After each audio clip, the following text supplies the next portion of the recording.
Mismong gobyerno na ang umaming indikasyon ng krisis sa basura.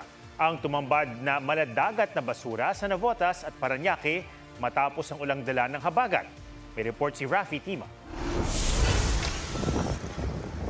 Nakalangoy ka na ba sa dagat ng basura? Yan mismo ang ginawa ng mga taga-DPWH, MMDA at Parañaque Centro na naglinis sa Baclaran Redemptorist Water Channel sa Parañaque. Buwis buhay na lumusong ang mga nakatoka sa mano-manong paghakot ng basura. Hanggang dito yung pa sa, sa tuhod po. Lumulubog kami sa putik. Sobrang libag pa ng tubig.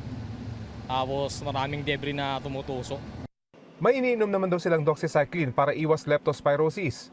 May dredger din na humila ng floating boom para saluhin at harangin ang mga basura. Sa naturang waterway, may 2 trash catchment para maharang ang mga basura na nanggagaling sa Manila Bay. Pero ang isa sa unahan, nasira ng malakas na alon. Ang pangalawa naman, tinanggal bago magsimula ang mga pag-ulan para sa scheduled dredging. 2 araw na naghahakot ng basura ang mahigit 50 truck para matanggal ang naipong basura sa esterong ito. Pero ganito pa rin kadami ang naiwan. Kahapon, sa kapal ng basura rito, pwede mo nga raw itong lakaran. Kapansin-pansin namang nagka-perapetso na ang mga basurang ito. Indikasyon na kung hindi man matagal na ang mga ito sa dagat, posibleng malayo ang pinanggalingan ng mga ito. Maging sa bahagi ng Manila Bay sa Navotas, inanod din ang sandamakmak na basura. Naipon ito sa dike sa Barangay Bagong Bayan North. Pinapakita lang talaga na grabe na talaga ang sitwasyon ng basura natin. Talagang ako, sasabihin ko na garbage crisis na talaga to.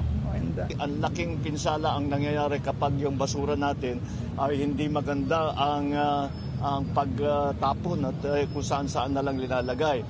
Disiplina ng publiko, paglilinis ng drainage at waterways at infrastruktura ang mga mabisang solusyon kontra baha. Sa Barangay Santa Monica, Quezon City, napupunta na ang tubig baha roon sa detention basin o malaking espasyong ipinagawa sa kanilang basketball court. May detention basin din sa Barangay Tandang Sora. 3 naman yan ang inilagay sa ilalim ng kalsada sa G. Araneta Avenue at Maria Clara Street. Sumalo rin sa baha sa Elliptical Road ang retention pond sa Quezon Memorial Circle. May sarili ring flood control project sa St. John the Evangelist Cathedral sa Dagupan City. Ipinagmalaki naman ni Pangulong Marcos na epektibo ang dredging o paghuhukay ng bumababaw na Alido at Zapote River at paglilinis ng mga drainage at kanal sa Las Piñas. So effective naman ang ating ginagawa, ngunit alam naman natin kulang pa rin yan. Marami pa rin tayong kailangan gawin.